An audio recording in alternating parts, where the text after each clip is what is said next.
खेतों की हरियाली, चारों ओर बिखरी हरितिमा हर किसी के मन को हर्षित और प्रफुल्लित कर देती है। लहलहाती फसल, समृद्ध खेतों का सौंदर्य भारत के कृषि प्रधान देश होने की बात को और भी पुख्ता कर देता है। और आशानुरूप फसल लेने में सिंचाई एक मुख्य भूमिका निभाती है। अक्सर देखा गया है कि सिंचाई की सही पद्धति की जानकारी के अभाव के चलते कृषक बंधुओं को कई किस्म की दिक्कतों का सामना करना पड़ता है।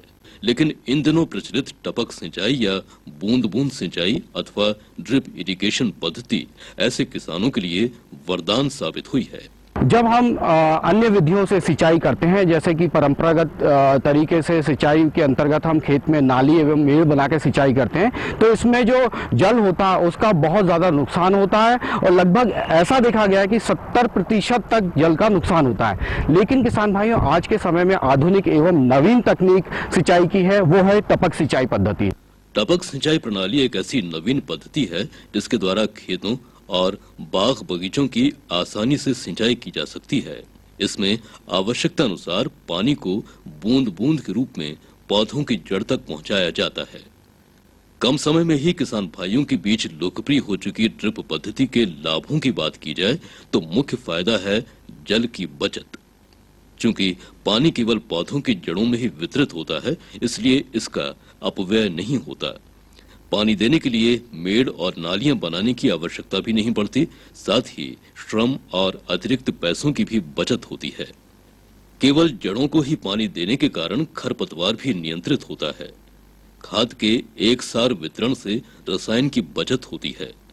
फसल की गुणवत्ता बेहतर होती है और पैदावार में भी इजाफा होता है। टपक सिंचाई के संयंत्र में बागों अथवा खेतों में पानी के मुख्य स्रोत से पौधों की जड़ों तक विभिन्न आकार, प्रकार और क्षमता वाले प्लास्टिक पाइपों द्वारा जाल बिछाकर ड्रिपर्स, फिल्टर, गेट वाल्व से बूंद बूंद पानी उपलब्ध कराया जाता है।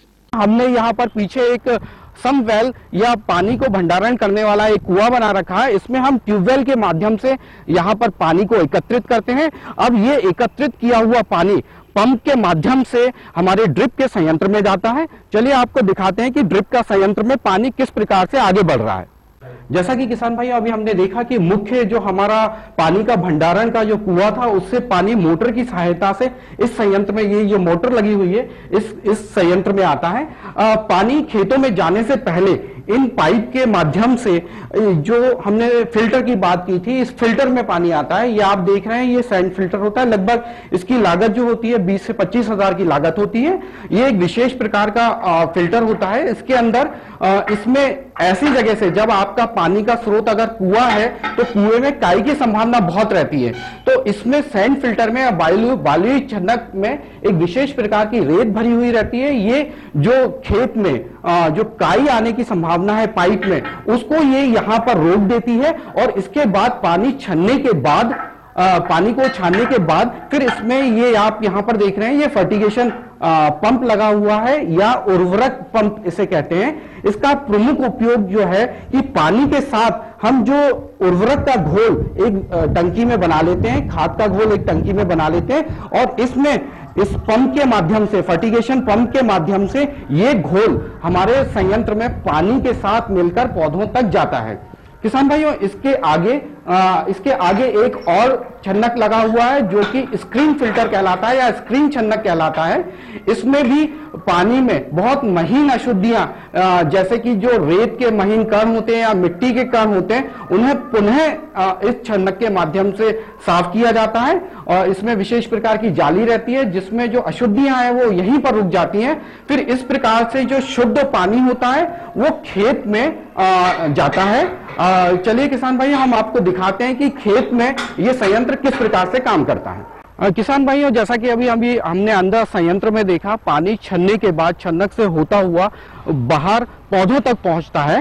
पौधों के पहुंचने के लिए पानी यहाँ पर, जैसा कि आप देख रहे हैं, ये सब मेन लाइन जो कि मुख्य पाइपलाइन होती है, जो कि पीवीसी के पाइप की बनी हुई होती है, और ये लगभग 63 mm से लेकर 75 mm के साइज की होती है। इसमें पीवीसी के पाइप में आपको ध्यान रखने की आवश्यकता है कि ये 4 किलो से लेके 10 किलो प्रेशर प्रति वर्ग इंच के हिसाब से होना चाहिए, अन्यथा ज्यादा प्रेशर में जो मुख्य लाइन है वो फटने का डर रहता है। ये इस प्रकार के पीवीसी पाइप की होती है। इसके बाद ये मुख्य लाइन के बाद जो खेत के अंदर ये लाइन जा रही है, ये सबमेन लाइन कहलाती है।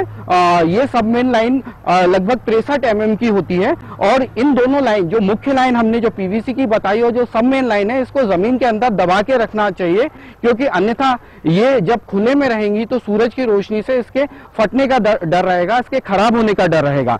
इसके बाद जब खेत में मुख्य लाइन के बाद आप यहाँ पर काली नलिकाएं देख रहे हैं, ये विशेष प्रकार की एसडीपी प्लास्टिक की बनी हुई नलिकाएं होती हैं। ये लेटरल्स कहलाती हैं और यही लेटरल्स होती हैं जो कि पौधों के पास तक जाती हैं। इन्हीं लेटरल्स में आप देखेंगे कि पौधों की जो दूरी होती है उसी आधार पर इनमें हम जगह जगह पर इसमें ड्रिपर्स लगा देते हैं कि जो कि जिनसे पानी टपक के पौधों के पास गिरता है। ये यहाँ पर आप देख रहे हैं, इस प्रकार का ड्रिपर हम जहां पर पौधा होता है उसके पास में हम इसमें छेद करके ये ड्रिपर लगा देते हैं। इस स्थान से बूंद बूंद करके पानी गिरता है। किसान भाइयों, कुछ फसलें ऐसी होती हैं कि जिनमें पानी की आवश्यकता बहुत अधिक होती है, उनमें हम इन ड्रिप के बदले हम लघु स्प्रिंकलर्स या लघु जो फव्वारे होते हैं उनका प्रयोग करते हैं। ये इस प्रकार का ये फव्वारा आप यहाँ पर देख रहे हैं। ये जो हमारे जो मुख्य रूप से जो खेत में दिखते हैं फव्वारे, उनसे छोटे आकार के होते हैं